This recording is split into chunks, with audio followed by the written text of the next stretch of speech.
Okay, we can now start. We are still on the same, we're still looking at the atom.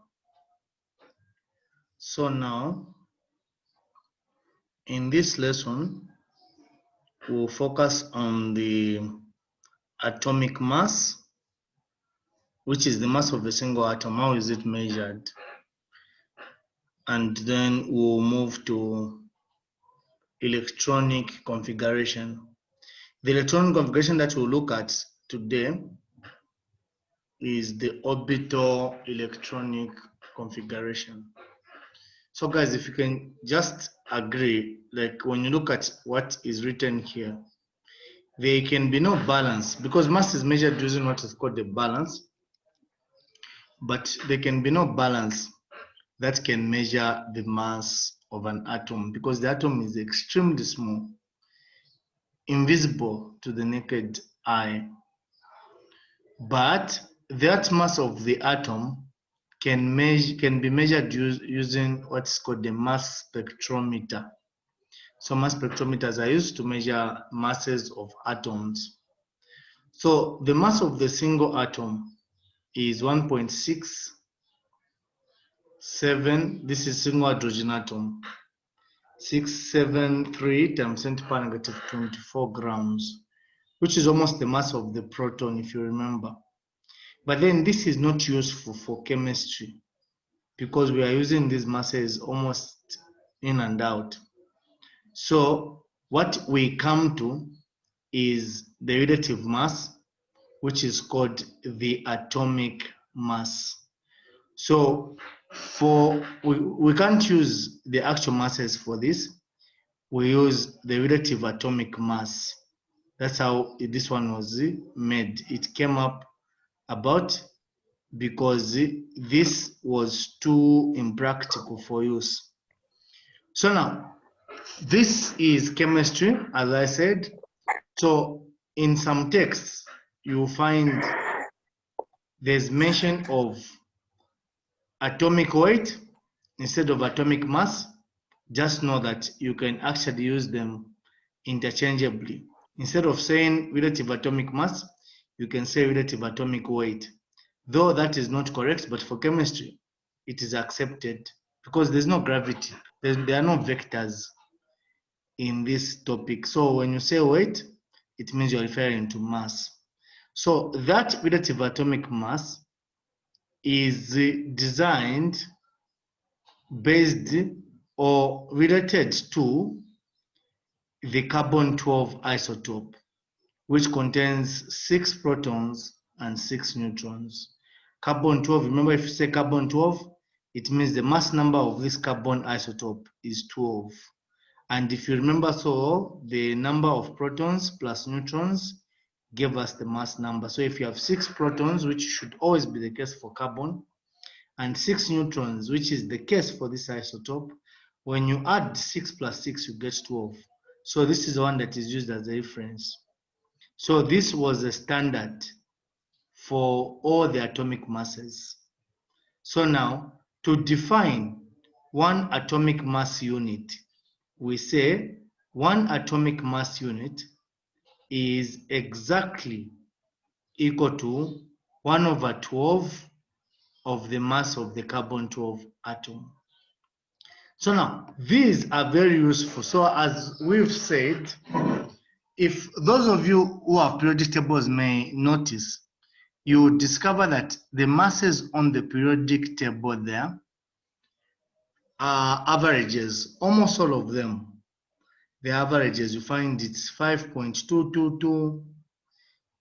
All those masses are in atomic mass unit, and almost all of them, one of the ones that you can notice the most is, say, copper and chlorine.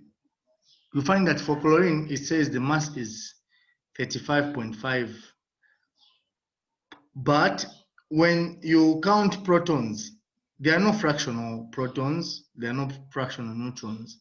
So why we end up with averages there, with those decimal fractions on our periodic table, where the mass number, if you have a periodic table, most of the periodic tables will give you mass as a fraction, a decimal fraction, 12.05, 24 point something. So almost all of them are like that because they are calculated as averages of the isotopes. So you have the isotope, and on that very scale, the atomic mass scale, you'll find that the isotopic mass of atoms is almost always a decimal number because it's relative. So now, to get the average masses that are put on the periodic table, you actually use the isotopes that are abundant, and then you calculate. So this is the example for copper. There's copper 63 and copper 65. Remember when I say copper 63, it means I'm saying copper with mass number 63. And copper 65, it means I'm saying copper with mass number 65. So copper 63 has the isotopic mass 62.9298 and the abundance of 69.09. Then copper 65 has the isotopic mass of 64.9278 and the abundance of 30.91. These abundances, when you add them, they should give you 100. That's the reasoning. They should give you 100 because they are percentages. Remember percent? The total percent must be 100. So to get the average atomic mass, how do you calculate? You get this times the fraction of this percentage, which is a percent, remember, is a fraction of 100. So this times this percent of 100 plus this times this percent of 100. Simply that. Then you add the totals. So what we've done is that the over 100 here, this one, 69.09, when you divide this one by 100, you get 0.6909. So you multiply this isotopic mass times this abundance. But this one, before you multiply it, you divide it by 100. So you get this times that over 100. If you want, you can even put it as a fraction. You can even indicate the over 100 as you are working. So this times this equals 43.48. This 64.9278 times, again, 30.91 over 100, which is 0. To divide by 100, remember, is just this point moving 1, 2. So you are going to get 64.9278 times 0.3091. Then you get this total. So these two totals, when you add them, you actually get the average atomic mass as appears on the periodic table. So that is the reasoning there. Are there any questions on this? Guys, do we have questions on what we've explained? Yes, sir. I've got a question, sir. Yes. Is it always the isotopic mass is given? It's not always. There are some questions where this is a very good question. There are some questions where the aim is just to provoke your mathematical prowess. So you will find they give you the atomic mass already. They also give you the abundances. Then they give you only one isotopic mass in this case. You have two. So what you must know is how to change the subject of the formula. Because we've added this, so you just write an equation where this times this plus this times this over 100. So one of them will be unknown, so it will be x. If this was the one not given, you say x times 0.6909 plus 64.9278 times 0.3091 equals 65.5. Then they will expect you to know how to change the subject to a formula so that you can now get the isotopic mass. In some cases, what can be snooked is the abundance. So, but what we mean is, since we've said this times this in brackets plus this times this in brackets equals this, it means we only have one equation. So in any instant, one of these, either one abundance or one isotopic mass cannot be given, or even the other isotopic mass cannot be given. But we must be given. So we're saying we have 5 things here. 1, 2, 3, 4, 5. So to use one equation, 4 of them must be given. 4 of them must be given. So what you need to know for science is to know how to change the subject of the formula. Is that all right, Mr. Charlton? Actually, it's Moffat, sir. Moffat, is that all right? Yes, sir. Okay. So for you to know science just, you must be able to know how to change the subject of the formula. So now, the most important thing you have to master is this definition for atomic mass of an element. So the atomic mass of an element is the average relative mass of the isotopes of that element compared to the atomic mass of carbon-12. This one you must master. I won't sugarcoat.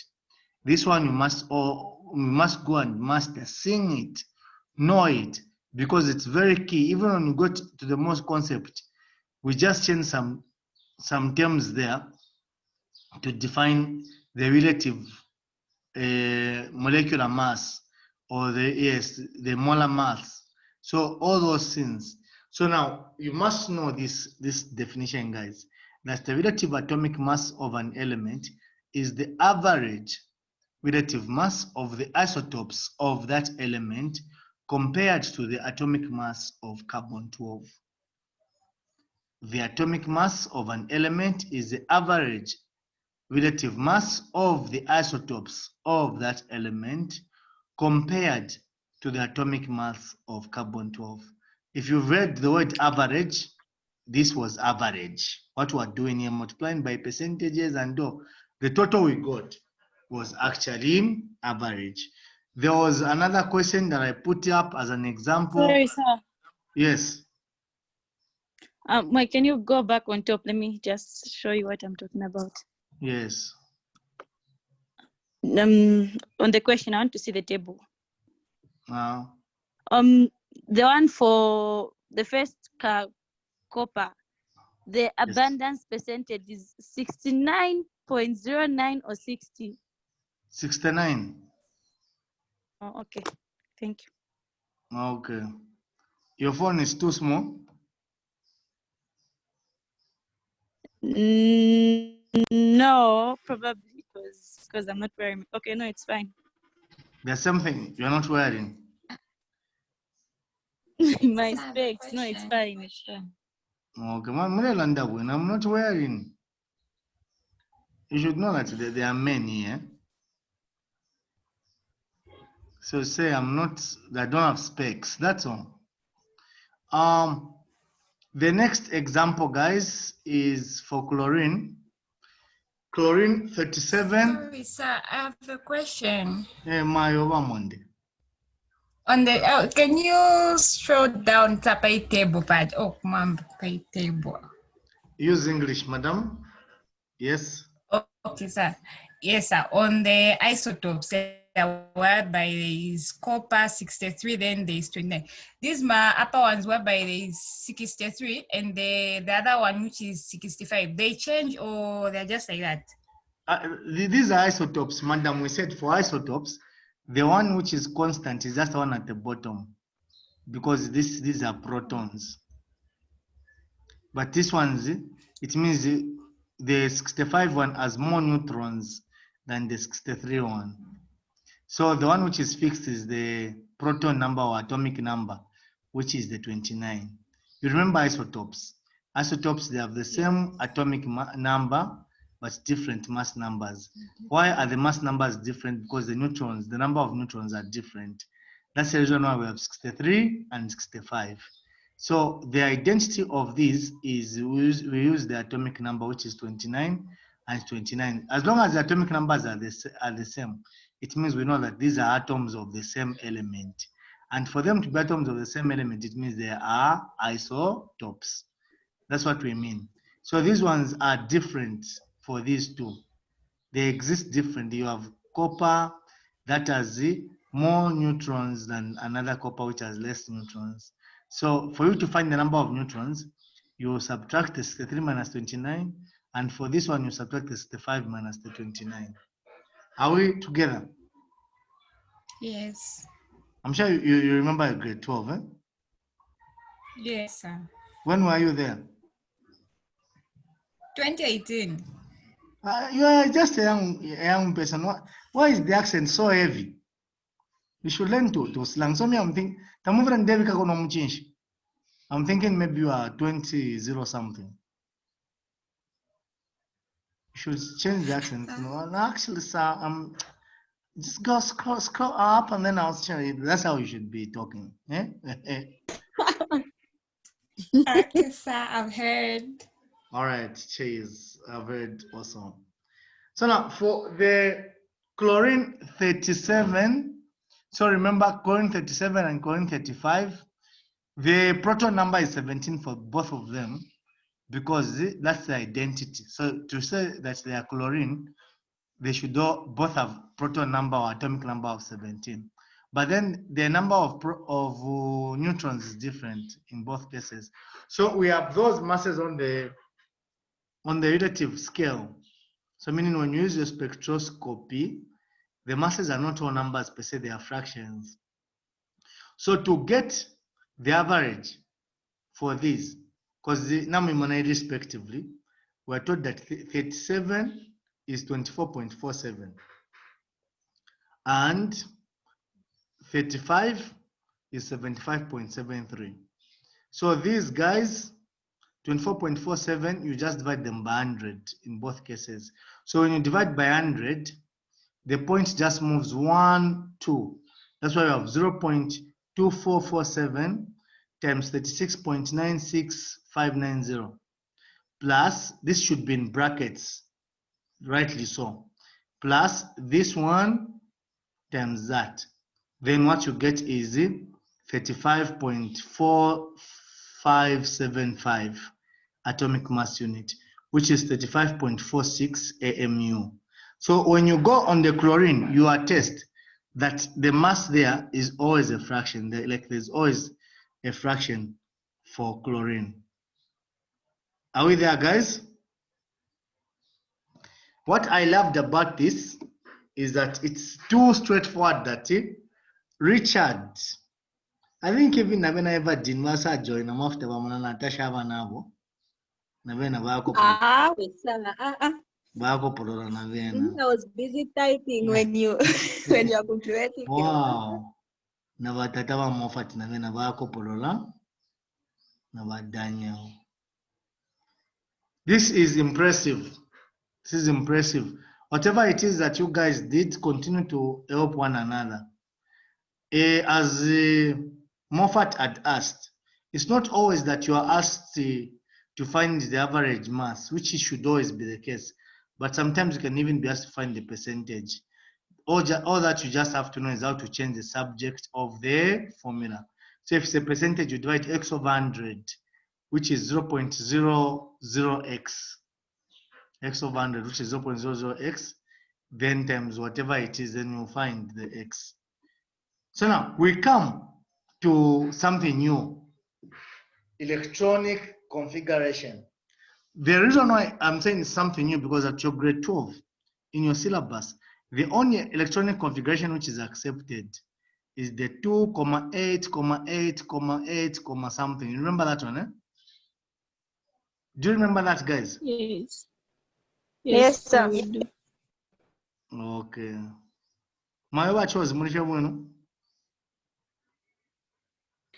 I'm fine. How are you, sir? I'm fine, thank you. It's a very unique name, Choice. The Mavia Mweka Muchalo for the whole world. Yes, I'm the only one. So I'm like pa Facebook umuntu amirufya nangu akade kumisanga. Shimona eva dini yaba feka. Asho panyara ti Ruth Zimba. Ngawarufya umunobe Ruth Zimba. Gawasasecha warasanga chisi. 2 million. 2 million amaluthi zimbana ba ku America. Namumalawi omobati. Ina bad. Fuma kumalawi. I know. So guys, electronic configurations. So I was explaining from quantum mechanics to my notes here too. But the key thing about these notes is that electrons are found in orbitals. The orbitals are called the sub-levels, the sub-energy levels. So an orbital is a region in space around the nucleus where there's a high probability of finding a given electron. This is a very important definition. An orbital is a region in space around the nucleus where there's a high probability of finding a given electron. So now, after Walabena Dalton, I think we explained probably Dalton, there were now these modern chemists. Abena Bohr, this name Bohr, this one here. So what Bohr and his group actually found was something more. Like they discovered that electrons were not only particles, they are also waves. So now they have a dual nature. They are particles as well as waves. That kind of study where you study something which is either a particle or a wave is actually what is called quantum chemistry. So what they meant was now that electrons were actually quantized. They had a dual nature and they existed about some spaces depending on energy. So now, around the nucleus, there are what are called principal energy levels, which are numbered from 1 to 7, So the lowest is n equals 1. Then the next one is n equals 2. What I'm saying is that 1 to 7 meaning when you reach the 7th energy level for the atoms which have been found lately, you can't go beyond the 7th energy level. So the level nearest to the nucleus is number 1. Then the one further from the nucleus is number 2. Then number 3, number 4, number 5. Then in each energy level, there were specific orbitals designated the letters S, P, D, and F. Then I explained here that S is for spin, P is for polar, D is for diffuse, and F is for flathead. So S, the maximum number in the spin orbital, which is just something like around the energy space, is 2. You're talking about the shells, Sam. Yes? Those ones we used to call shells at shells. Ama shells, ma principal energy levels. But Panomba, we're looking at the sub shells. Right. We're looking at ma shells. Yala tuwasambile pasugwa ma shells. Kwa banomba ya specific, which are called the orbitals. Momva maiban banan waivadin. You have read, eh? Yeah. So those ones are called the orbitals. So S contains maximum 2. P, the maximum should be 6. What we mean by maximum is that, you know what it means maximum? It means they can be 1, 2, 3, 4, 5, 6, but you can't go beyond 6. Therefore, you put the maximum. So Muri S, they can only be 1 and 2. Muri P, they can be 1, 2, 3, 4, 5, and 6.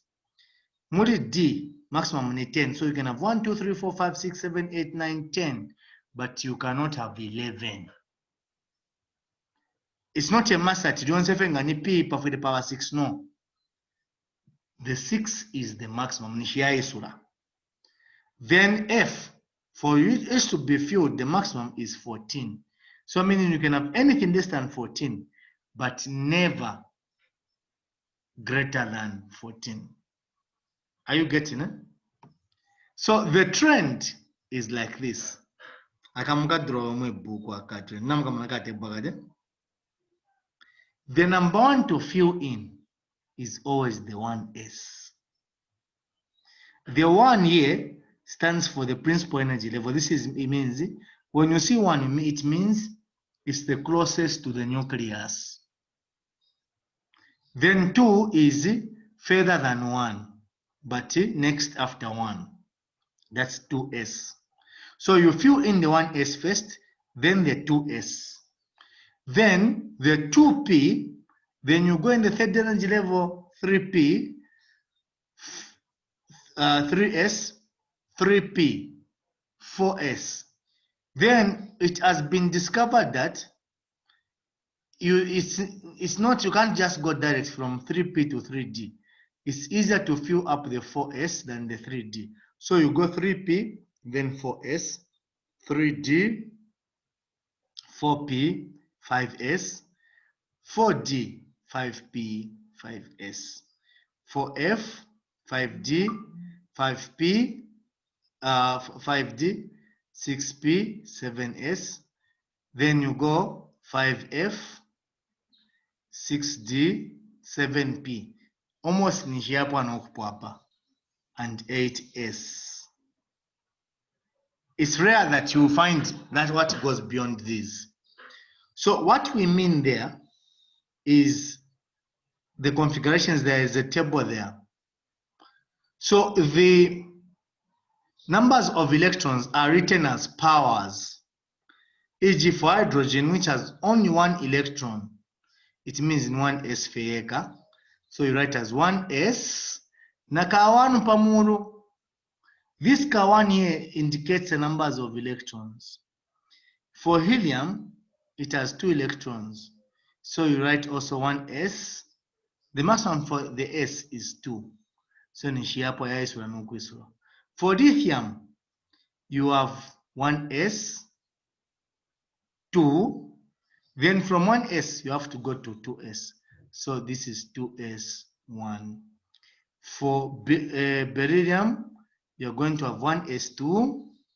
The K2 on top there, this number of electrons, 2s2. Are you following? Me, I won't lie, I'm lost. Please repeat. Can you please repeat? I'm lost. I'm behind. Hello. I've already explained. Yes. For the orbital configuration, you can go on Google first of all, then we'll come. Maybe kali simple ka topic no manani munokutira. Na mukukora mumushi. I was saying the one in front just signifies the energy levels. 1s, 2s. These numbers, they just signify how further the energy level is from the nucleus. Then the s is the orbital type, the p is the orbital type, the d is the orbital type, and the f is the orbital type. These are the maximum numbers that can be there. 2s, 2, 6, 10, and 14. So when you want to write the configuration of an atom, you write 1s like this. The number of electrons, you write it as a power. The number of electrons, you write it as our team, a power. So there now, I was saying if you come to hydrogen, which only has 1 electron, it means it will only be there because this is why you start from always 1s. Then since it has 1 electron, you just write 1 after the 1s. You write it as a power on top. Have you read? So that's the reason why the configuration for hydrogen is 1s1. For helium, which is also 2, it's just 1s2. Why 1s2? Because the s orbital, we said the maximum it can fill is 2. But then when you go to lithium, you go 1s2. Initialize s, so you have to go to the next one. Then you go to 2s1. Since this is also s, the maximum there is also just 2. So for beryllium, it will be 1s2, 2s2. But then when you go to boron, which is 5, nshi 1s2 yaisula, 2s2 yaisula, the s is only filled with maximum of 2. So it means you have to go to the 2p. Here, papadi 1s2, 2s2, 2p1, and so on and so forth. Is there any question? Guys. How Miss, Google? no, me, I'm still trying to understand why lithium. Wait, just repeat on why lithium. It's 1s2. Why again it has an S? Not why doesn't it have a P? Mommy, the order is here. When you move from 1s here, Isula, you have to go to 2s. Are you getting?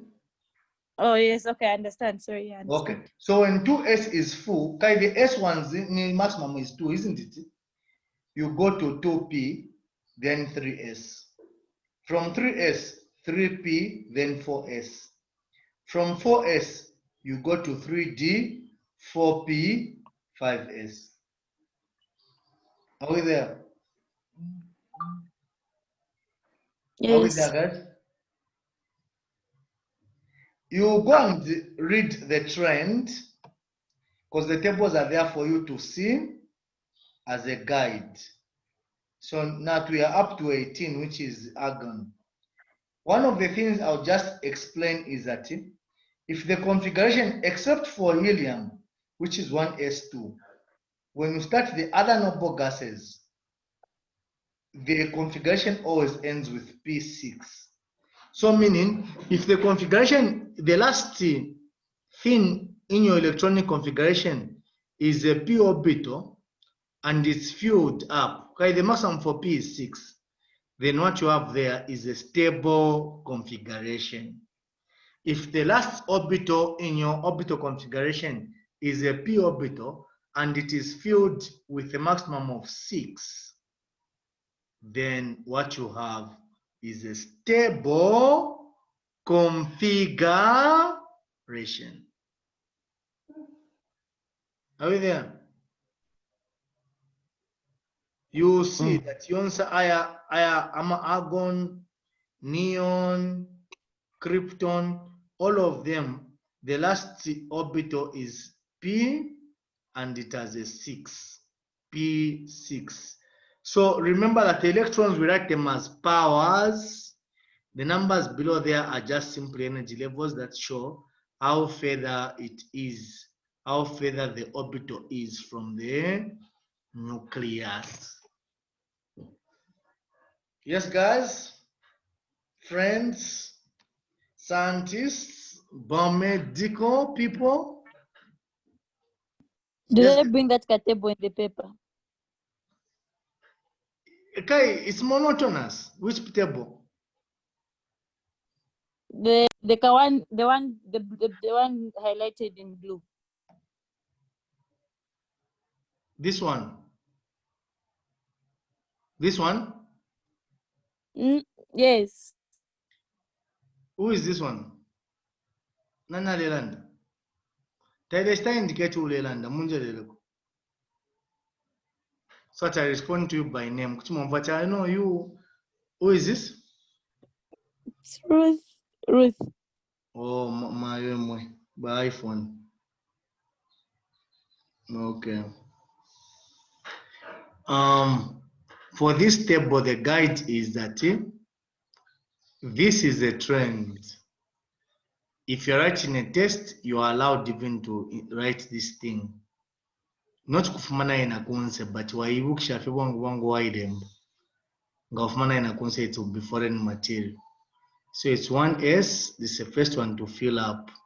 Then you go to 2s, that's the next one. So when 1s is filled with maximum of 2, you go to 2s. If 2s is filled with a maximum of 2, you go to 2p. If 2p is filled with a maximum of 6, then you go to 3s, which will be filled with a maximum of 2. Then you go to 3p, which is filled with a maximum of 6. From 3p, you go to 4s, which is filled with a maximum of 2. Then you go to 3d, which is filled with a maximum of 10. So if you've seen on your periodic tables, these ones are called the D block elements, transitional elements. Why? Because most of their configurations end up in D. Ipwana D ring. So you find D block and F block. It means if it's not D, then it's F of something. So that's the reason in there. Guys, these things are simple. That's why I've told you that as you have this table, Madam Ruth, are we together, my husband and my iPhone? Madam iPhone, Yes, are we together? we are So, together. yes. So when you look at this order, it's followed exactly like this. It's monotonous. Then you see how it compares with these configurations you've put on this table, and the extension is on this one. This is the extended table. Sodium is 11. So you fill 11, you say 1s2, ni 11 here. So if it's 11, then you come to this table, say 1s2, 2s2, ni yaba 4. Yaba 4. 2p, 6. What is 4 plus 6? 10. Nishikuisa fyapa 3s1. Nishiyakwa na 11. Go and go through, guys. You come and ask some more questions. Time me up. Doris, I'm sorry. Time me up. You can ask